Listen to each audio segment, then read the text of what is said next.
기독교는 부활의 종교입니다. 이 교회는 부활이란 진리 위에 세워져 있습니다. 우리가 주일날 하나님 앞에 예배 드리는 것도 이날 주님이 부활하셨기 때문입니다. 하나님이 우리에게 주시고자 하는 모든 축복은 부활 속에 있습니다. 그 부활을 우리가 잘 깨닫고 알기만 하면 우리는 그 부활의 은혜 안에 거하고 부활의 축복과 능력으로 우리는 살아가게 될 것입니다. 그래서 예수님이 부활하셨다. 그것은 부활 이전과 이후로 나뉘어지는 것이다 하는 것입니다. 그래서 예수님의 부활에 어떤 의미가 있고 어떤 축복을 가져다 주셨는지 함께 생각하고 은혜를 나누겠습니다. 자, 우리 1절 말씀을 한번 읽어보겠습니다. 1절 말씀 시작. 안식 후 첫날 일찍이 아직 어두울 때에 막달라 마리아가 무덤에 와서 돌이 무덤에서 옮겨진 것을 보고. 예수님의 부활은 안식 후 첫날 이루어졌습니다. 우리에게 단순히 어떤 그 요일을 얘기하는 것이 아닙니다.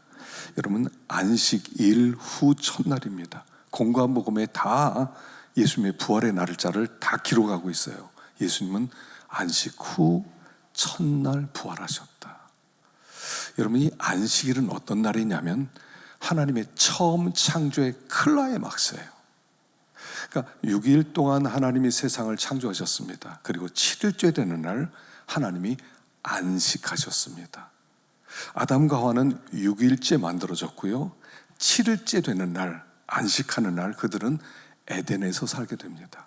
그래서 원래 사람은 집이 에덴이에요. 거기는 안식의 세계입니다. 그래서 이 안식의 세계에 살도록 되어 있어요. 그래서 우리들로 하여금 그 안식을 향해서 가는 자임을 가르쳐주기 위해서 안식일이 있었던 거예요. 근데 그 안식이란 뭐냐면, 여러분, 안식을 똑바로 알아야 됩니다. 안식은 뭐냐면 하나님께서 높은 보좌에 앉아 계시고 모든 피조 만물들이 그 앞에 경배하고 그의 말씀을 듣고 다스림을 받으면서 그의 통치를 받고 그리고 그분과 함께 화목한 가운데 있는 것, 이걸 안식이라고 합니다. 우리는 지금 안식을 누리는 겁니다. 예배는 안식의 첫 번째 표현이에요.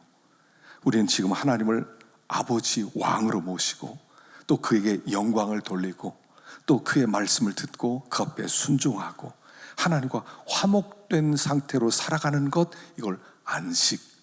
우리가 들어가 살게 될 나라는 그런 나라입니다. 안식은 논다 이런 뜻이 아니에요. 많은 분이 천국 가면 뭐하냐 이렇게 생각하는데, 천국 가면 안식을 누리면서 일을 하게 될 것입니다. 안식을 하면서 거기서 함께 교제를 하게 될 것입니다. 노는 게 안식이 아니라 주님과 함께 주님을 경배하고 주님의 말씀을 듣고 순종하는 그 상태, 그게 안식이에요. 근데 안식이 깨졌습니다. 마귀가 뱀을 통해 들어왔지요. 그리고 하와를 유혹합니다. 야, 왜 종노릇하냐? 저 선악과 먹으면 너희들 하나님 될 수 있다. 이 말 듣고 선악과를 따먹는 순간, 하나님을 왕위에서 몰아내는 순간, 하나님의 경배를 포기하는 순간 그들은 안식에서 쫓겨나게 되었습니다. 그래서 첫 번째 창조가 망가졌어요. 타락으로 첫 번째 창조가 완전히 깨졌어요. 그래서 사람들은 수고하고 무거운 짐을 지면서 저주 가운데 이마에 땀을 흘리면서 그리고 가시덤불과 엉겅퀴 속에서 살아가는 이런 저주의 상태가 되었다는 것입니다. 이게 첫 번째 창조예요. 그래서 하나님께서 두 번째 창조를 위해서 예수님을 이 땅에 보내신 것입니다. 그리고 예수님이 이 땅에 오셔서 십자가에 죽으시고 부활하신 그날, 안식 후 첫날, 새 시대가 시작되었다 이런 뜻이에요. 여기 안식 후 첫날이란 새 시대가 시작되었다, 안식의 세계가 시작되었다 이런 뜻이에요. 그러니까 예수님이 이전을 우리는 BC라고 부르고요, 예수님 이후를 AD라고 불러요. 예수님이 온 인류의 분기점이세요. 그것은 뭐냐면 정확하게 예수님의 부활이 분기점이에요. 예수님의 부활 이전 저주의 세계, 죽음의 세계, 수고하고 무거운 짐진 세계에서 이제 예수님의 부활하심으로 말미암아 안식의 세계, 생명의 세계, 부활의 세계, 새로운 축복의 시대가 시작되었다, 이런 뜻이에요. 그래서 안식 후 첫날 우리 예수님께서 이 깨진 안식을 회복시키는 부활이 시작되므로 우리는 새롭게 되었다, 이런 뜻이에요. 그래서 부활이라고 하는 것은 엄청난 사건입니다. 이 인류 역사의 분기점이에요. 예수를 믿는 것도 마찬가지입니다. 믿기 이전과 믿기 이후라는 것은 부활을 믿기 이전과 믿기 이후로 나뉘어지는 겁니다. 그래서 부활을 믿는 사람은 안식세계로 들어오는 겁니다. 하나님은 나의 왕, 하나님을 경배하고 하나님의 말씀을 듣고 복종하고 그리고 하나님과 화목하고 그리고 축복과 평강을 누리는 거예요. 그래서 안식 후 첫날 여기 뒷부분에 보면은 19절에 뭐라고 나왔습니까? 제자들을 만나자마자 샬롬 이렇게 불러요. 샬롬. 이전에는 샬롬이 없었다는 거예요. 인사는 샬롬이었지만 실제로 샬롬이 없었어요. 하나님과 화목되지 못했거든요.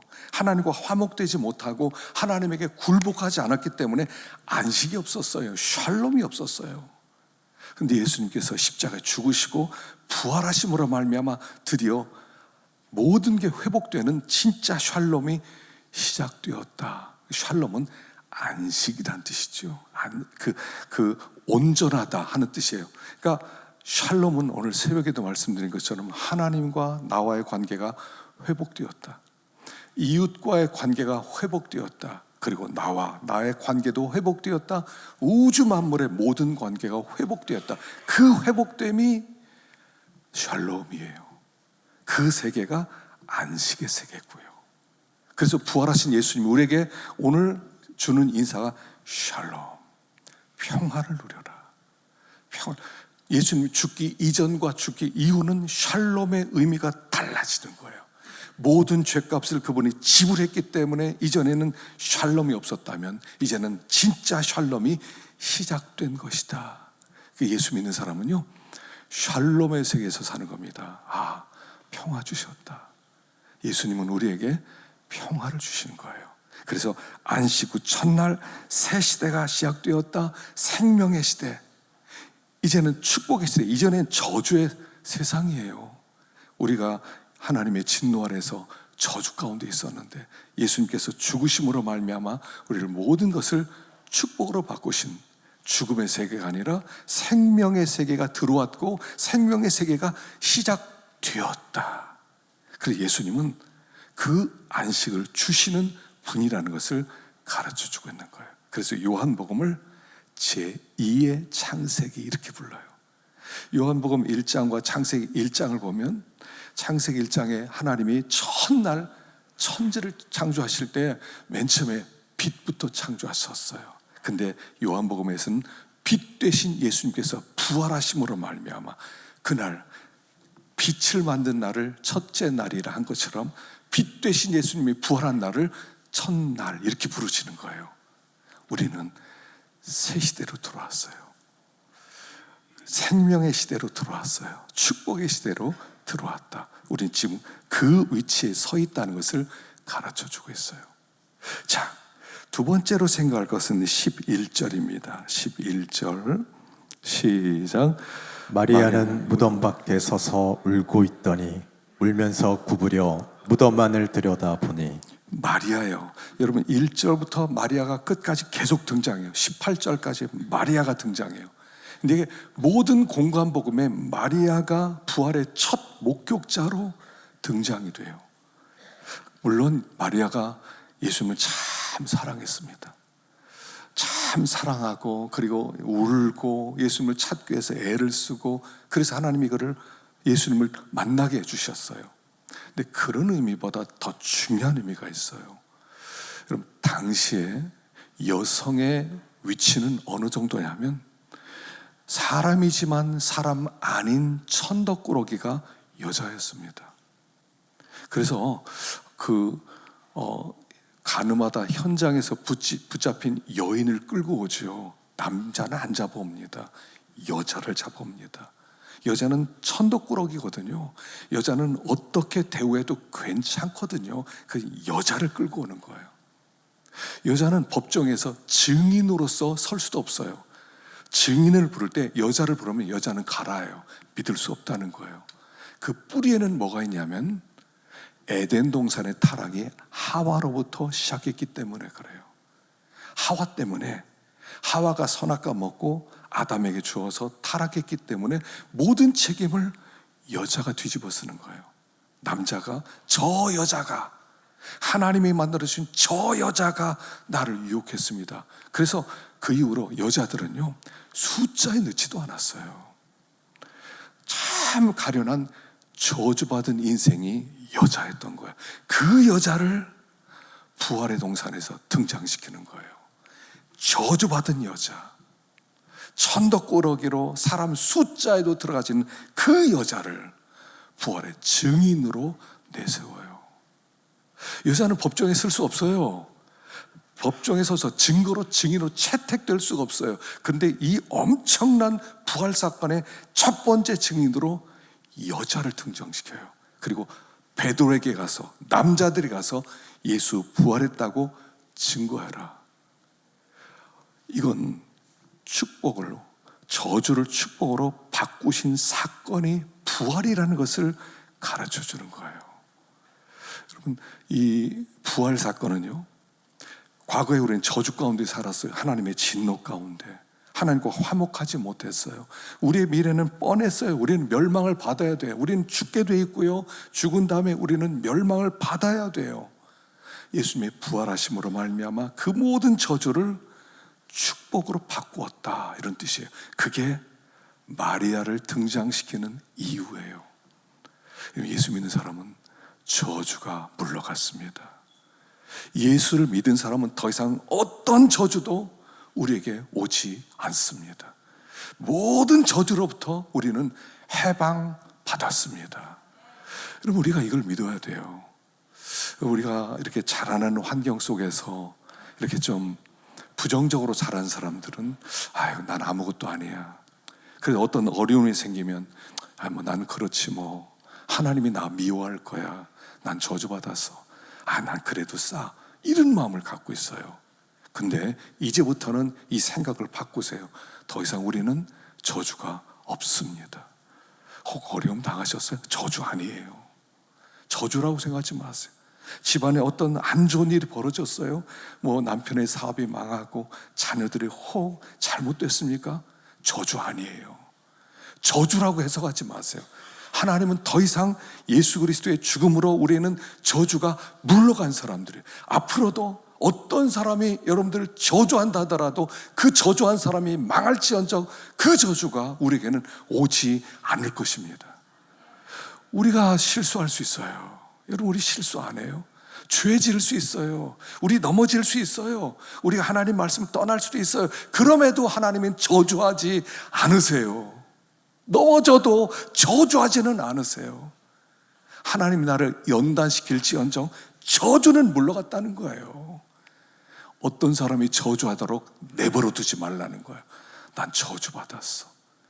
아예 그 생각하지 마세요.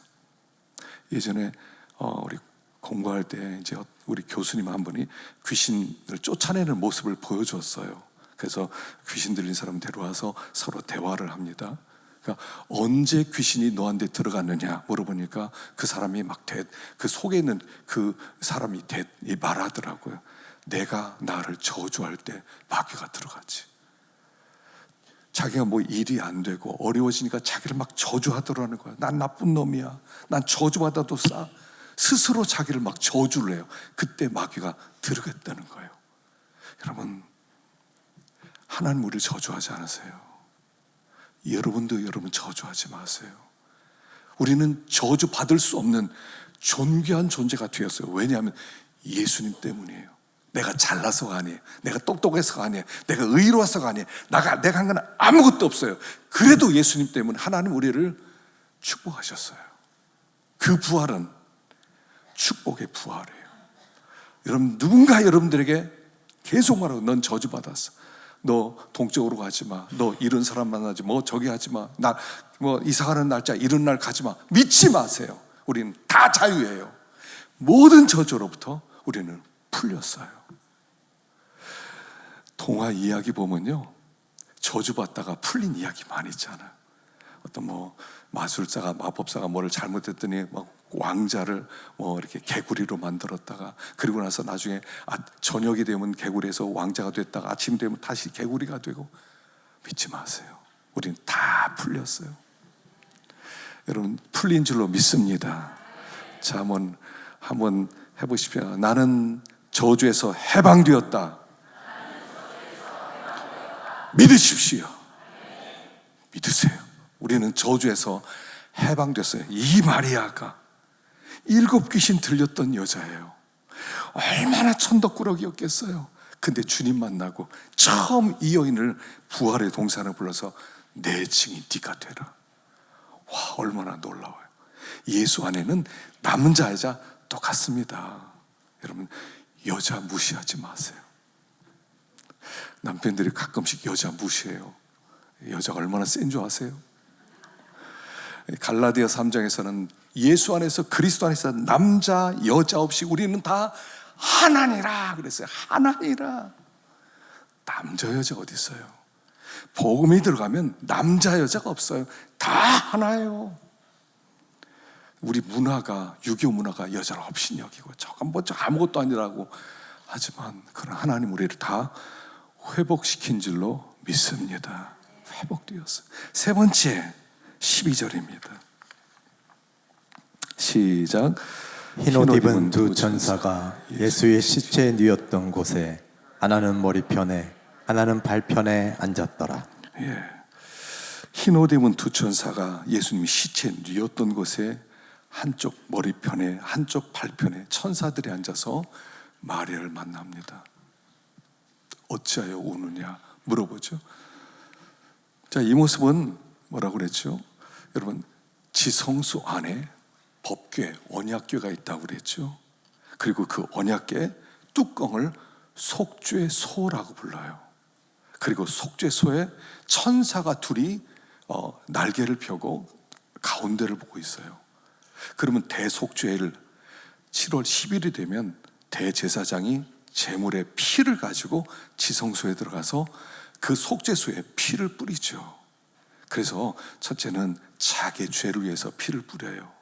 그 다음에는 뭐 지도자들을 위해서 피를 뿌려요. 그 다음에는 백성들의 죄를 위해서 피를 뿌려요. 그래서 1년에 하루 들어가는 겁니다. 하루.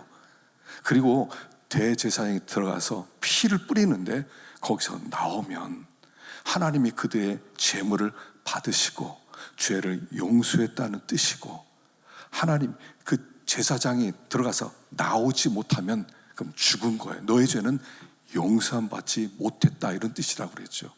그런데 지금 예수님이 제물을 가지고 한 게 아니라 자기의 몸을 제물로 삼아서 하나님께 하늘 지성소에 자기 몸을 드렸단 말이에요. 그랬더니 하나님이 그래, 내가 너의 제물을 받겠다. 그리고 받으시고 그를 부활시킨 거예요. 그 얘기는 지성소 들어갔다가 살아서 나왔다는 뜻이에요. 그 뜻은 이스라엘 백성의 죄가 용서함 받았다, 의롭담을 받았다, 이제는 하나님과 화해하게 화목하게 되었다는 그런 증거라는 거예요. 부활은 뭐냐면 자기 몸을 하나님께 제물로 드렸더니 하나님이 그 제물을 받아주시고, 그리고 나서 내가 너의 제물로 말미암아 모든 백성의 죄를 용서하리라는 선언, 이게 부활이라고 그랬죠. 그래서 성도들은 내가 잘해서 죄사함 받는 게 아니에요. 내가 의로워서 죄사함 받는 게 아니에요. 내가 의롭게 되는 것은 오직 예수님 때문이에요. 하나님과 예수님 사이에 있었던 일로 말미암아 내가 죄사함 받은 거고 의롭담을 받은 거. 난 한 게 아무것도 없어요. 그분이 한 일 때문에 내가 죄사함을 받았어요. 그걸 구원이라고 말하는 거예요. 내가 죄를 안 져야지, 내가 깨끗해야지, 난 너무 죄가 많아. 걱정하지 마세요. 예수님이 이미 다 하셨어요. 그래서 우리는 이제부터 죄삼 받은 사람 되었다. 의롭담을 받은 사람 되었다. 여러분, 이 죄가요 얼마나 무서운 줄 아세요? 이 세상에서도요 죄는 그냥 두지 않습니다. 죄가 발각되면 감옥에 들어가든지 벌금을 내든지 하여간 고생을 시킵니다. 나중에 흉악하면 사형도 시키는 거예요. 이게 죄예요. 여러분, 죄는요 무서운 겁니다. 잊어버려. 죄는 잊혀지는 게 아닙니다. 용서함 받기 전까지는 잊혀지는 게 아닙니다. 용서함 받아야 됩니다. 합리화시켜도 안 됩니다. 용서함 받아야 됩니다. 예수님 앞에 나와서 주님, 죄인입니다 고백할 때 예수의 피가 우리를 깨끗게 하는데 아무도 그 책임을 물을 수 없도록 만들어 주신 것이 죄사함이에요. 이 죄사함은요 얼마나 큰 은혜이지만 죄사함을 받았구나, 내가 의롭다함을 받았구나, 이게 이 감격은요 얼마나 놀라운지 몰라요. 우리가 뭔데? 나 같은 죄인이 용서함 받아서 주 앞에 옳다함 얻음은 뭔데? 내가 내 모든 죄가 깨끗하게 씻겨지는 거예요. 깨끗하게. 아무도 그 죄에 대해서 정죄할 사람이 없는 그리스도 예수 안에 있는 자에게는 결코 정죄함이 없나니. 이게 우리의 정체예요. 전 부족해서 넘어지고 부족해서 실수하고 그럴지라도 우리 주님 우리를 의인이라고 선포해 주시는 거예요. 이게 얼마나 놀라워요. 여러분, 예전에 밀양이라는 영화 있었죠. 나이 드신 분들은 아실 거예요. 이 밀양이라고 하는 이 영화에서 전도연 씨가 이 영화 때문에 그때 이제 뜨기 시작했거든요. 이 칸느 영화제에 이렇게 초청받은 영화예요. 여러분, 그 영화에서 이 신혜라고 하는 주인공이 어느 날 남편이 죽습니다. 서울에 살다가. 그래서 아들 하나 데리고 밀양에 들어가서 남편 고향에서 살아요. 이 사람이 피아노를 좀 칠 줄 알아서 피아노 학원을 합니다. 근데 어느 날 아들이 유괴가 돼요. 그래서 나치밤에 돈 갖고 오라고 하는데 돈이 없었어요. 돈을 못 갖다 주니까 이 아이가 죽었어요. 나중에 알고 보니까 웅변학원의 학원 그 원장이 아이를 죽인 거예요. 그래서 그 사람 붙잡혀 들어갑니다. 너무 시리에 빠져 있었습니다. 병원 약국의 약사가 예수 전도를 합니다. 예수 믿으라고. 그 예수를 믿게 되죠. 교회 나가서 은혜 받았어요. 하나님이 살아계시고 나를 구원하셨구나, 내 죄사함 받았구나. 너무 좋은 거예요. 그래서 어떻게 했냐면 자기 아들을 죽인 사람을 용서하기 위해서 감옥으로 면회를 가요. 감옥으로 갔더니 그 사람이 자기 예수 믿고 구원 받았다는 거예요. 죄 용서 받았다는 거예요. 그 여자가 막 희생가 미칩니다. 그리고 나서 내가 용서하지 않았는데 누가 당신을 용서한단 말이냐. 그리고 나서 하나님 앞에 나와서 따져요. 하나님, 당신은 위선자입니다. 내 용서도 안 받고 어떻게 용서할 수 있습니까? 그게 굉장히 센세이션이죠. 스스로 용서한다. 근데 그 영화는요, 기억하셔야 돼요. 기독교를 조롱하는 거예요. 물론 성경에는 우리가 어떤 사람에게 잘못했어요. 그럼 속건 제물을 드려야 돼요. 잘못했다고 빌고 그 사람에게 보상을 해주도록 되어 있어요. 그럼에도 불구하고 주님의 용서는 완전해요. 완전한 용서예요. 근데 그거는 당사자의 용서를 받지 않으면 예수의 피건먹은 필요 없다라는 메시지가 있는 거예요. 잘 보셔야 돼요. 주님이 우리 죄를 용서하셨어요. 완전한 거예요. 그리고 나서 은혜 받고 나면 잘못한 사람 찾아가서 정말 죄송하다고, 잘못했다고 비는 게 당연하죠. 그렇다고 해서 우리 용서가 취소되는 건 아니라는 얘기예요. 우리 주님은 우리의 죄를 사하셨어요. 깨끗해졌단 말입니다. 이걸 의심하지 마세요.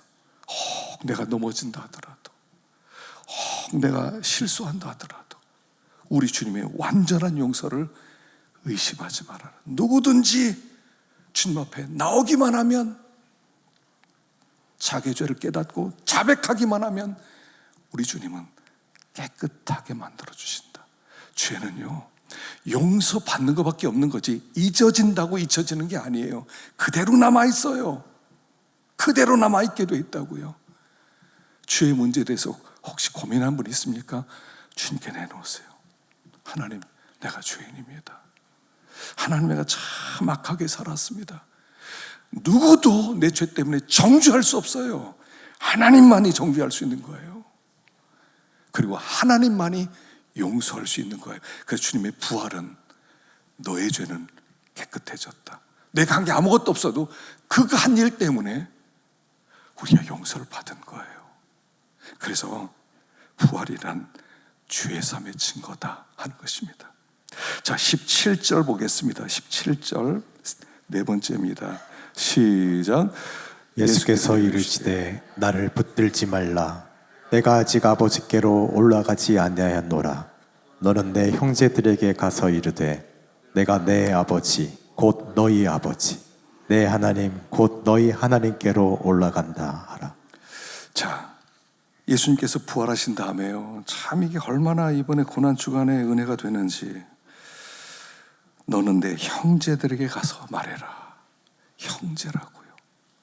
부활하신 주님이 마리아 만나서 내 제자들에게 말해라 이렇게 하지 않고 형제들에게 가서 말해라. 형제. 주님이 우리를요 형제라고 불러주신다는 거예요. 형제. 십자가에 죽으신 그 존귀하신 예수 그리스도, 하나님의 아들, 이보다 더 존귀한 분이 어디 있습니까? 그가 내 형제에게 가서 말해라. 내 아버지, 너의 아버지, 내 하나님, 너의 하나님, 내가 올라간다고 전해줘라. 이걸 말한단 말입니다. 놀랍지 않으세요? 예수님이 나를 형제라고 불러주세요. 우리 형님이세요. 예수님 아세요? 우리 형님이세요. 보통 분이 아니세요. 근데 그분이 어떻게 한다고요? 올라간다고요. 올라간다. 여기가 목적지가 아니라는 거예요. 나 하나님께 간다. 하나님과 함께 산다. 그리고 내가 갔으니 너희도 오게 될 것이다. 너희도 이 땅을 바라보면서 아귀다툼하며 살아가지 말고 거기를 바라보고, 이 땅에서 오늘 새벽에 주신 말씀처럼 내가 너희를 아버지가 나를 보낸 것 같이 나도 너희를 보내노라 하면서 충성하다가 나에게로 올라와라 하는 그런 뜻이라고 그랬죠. 우리 주님이 형제라고 불러주시고요, 나 있는 곳에 너도 함께 있게 하리라. 땅에 있는 장막집이 무너지면 하나님이 지으신 집, 곧 손으로 지지 아니한 영원한 집이 우리에게 있는 줄 아노라. 할렐루야죠. 할렐루야요. 우리에게 하늘의 집이 있단 말입니다. 이게 예수님의 부활로 말미암아 이루어진 일들이에요. 예수님이 부활하셨어요. 그냥 예수님 부활하지, 뭐 좋지, 언젠가 나도 부활할 거야, 그때 그러나 여기서 뼈 빠지게 살아야 돼, 이러지 마시고 그 부활의 세계에 들어와서 생명을 누리면 그렇게 믿음으로 살아가라고 말씀하는 거예요. 많은 그리스도인들이요, 이 부활을 알면서 부활의 세계로 들어오지를 못해요. 그냥 뭐 죽은 다음에 부활하면 좋겠지, 이런 막연한 소망 속에 살아요. 근데 이미 이 시대는 새 시대예요. 죽음이 정복된 시대예요. 저주가 떠난 시대고요, 죄사함을 받은 시대고요. 예수님의 부활로 이전과 이후가 나뉘어진 것, 우리는 그 이후 시대를 살아가는 생명의 시대, 안식의 세계로 이미 들어온 존재들이라는 거예요. 이미 들어왔어요. 우리는 사망 권세는 이미 떠났어요.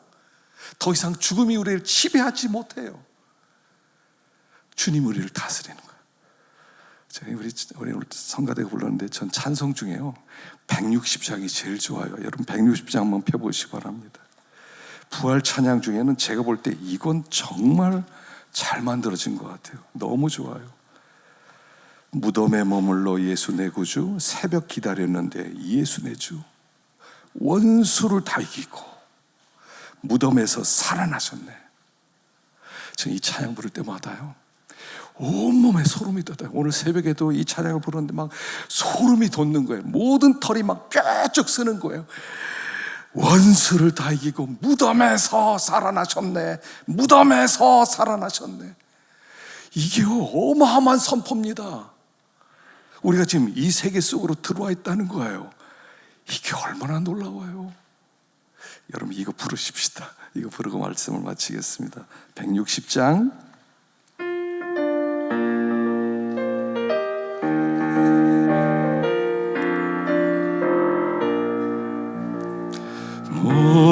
무덤에 머물러 예수 내 구주 새벽 기다렸네. 예수 내 주 원수를 다 이기고 무덤에서 살아나셨네. 어둠을 이기시고 나와서 성도 함께 길이 다스리시네. 사셨네. 예수 다시 사셨네. 겉되이 지키네. 예수 내 구주 헛되이 봉하네. 예수 내 주 원수를 다 이기고 무덤에서 살아나셨네. 어둠을 이기시고 나와서 성도 함께 길이 다스리시네. 사셨네. 예수 다시 사셨네. 거기 못 가두네. 예수 내 구주 허리를 살리네. 예수 내 주 원수를 다 이기고 무덤에서 살아나셨네. 어둠을 이기시고 나와서 성도 함께 길이 다스리시네. 사셨네. 예수 다시 사셨네. 할렐루야. 여러분 죽음을 이겼다는 게 무슨 뜻이에요? 아무도 우리 앞에 대적이 없다는 거예요. 누가 우리의 앞길을 가로막겠냐는 거예요. 예수 안에 있는 우리는 이미 승리자라는 거예요. 그래서 예수 믿는 사람은요 죽는다는 말을 안 쓴다는 거예요. 자는 거지. 더 이상 죽음이 우리를 지배하지 못해요. 여러분 이런 어마어마한 축복이 우리에게 주어졌는데 이걸 받아야지. 이거 누려야지. 아무도. 여러분 다니엘 이야기 있잖아요. 다니엘이요 포로로 끌려와서 넷이었거든요. 그 환관이었어요.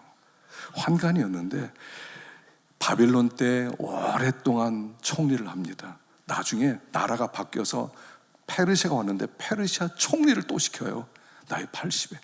그러니까 사람들이 그를 너무 싫어해요. 그래서 보면요 그를 잡아주기 위해서 모든 힘 있는 사람들이 동원되는 거예요. 거기에 뭐 총리, 지사, 법관, 뭐 모든 공무원들 다 해서 저 다니엘을 어떻게 해보자. 그리고 법을 만들죠. 왕 외에 다른 신에게 절하면 기도하면 사자굴에 넣자. 법이 통과되죠. 그러니까 다니엘이 붙잡혀요. 붙잡혀서 사자굴에 던져요. 끝난 거 아니에요. 죽음의 동굴이죠. 임금님이 밤을 하나도 못 자고 새벽에 나와서 외칩니다. 지극히 높으신 하나님의 종 다니엘아, 하나님이 너를 구하기에 능하셨느냐? 다니엘이 뭐라고 합니까? 왕이요 만세술하옵소서. 와, 죽음이 삼키지 못해요. 여러분 예수 안에 있는 사람은요 무슨 일이 벌어지더라도요 그게 우리를 망하지 못하게 해요. 우리 앞에 좀 실패도 있을 수 있고요 또 뭐 어려움도 있을 수 있어요. 고난도 있을 수 있어요. 그러나 우리는 반드시 이기게 될 것입니다. 이게 부활이에요. 아세요? 주님이 부활하셨다는 엄청난 사실을. 우리가 그런 존재예요. 그런 존재. 이걸 생각만 하면 여러분 가슴이 벅차잖아요. 와, 예수님 부활하셨다. 사셨네. 예수 다시 사셨네. 그건 우리가 살았다는 얘기잖아요. 선포하는 것입니다. 하여간 우리가 이 부활주를 통해서 우리는 승리자인 것을 깨닫고 하나님이 우리를 이렇게 축복했다는 것을 깨닫고 아무도요 다른 사람 믿지 마세요. 다른 사람의 말을 믿지 마세요. 다른 사람의 저주를 받지 마세요. 마음 가운데 나는 복받은 사람이다. 나는 복받은. 누가 나를 건드려? 한번 해볼까요? 누가 나를 건드려? 시작. 누가 나를 건드려? 아무도 건드리지 못합니다. 여러분, 이런 존재가 되었다는 것을 우리가 믿고요, 또 믿음의 길을 힘있게 걸어가기를 축원합니다. 기도하겠습니다.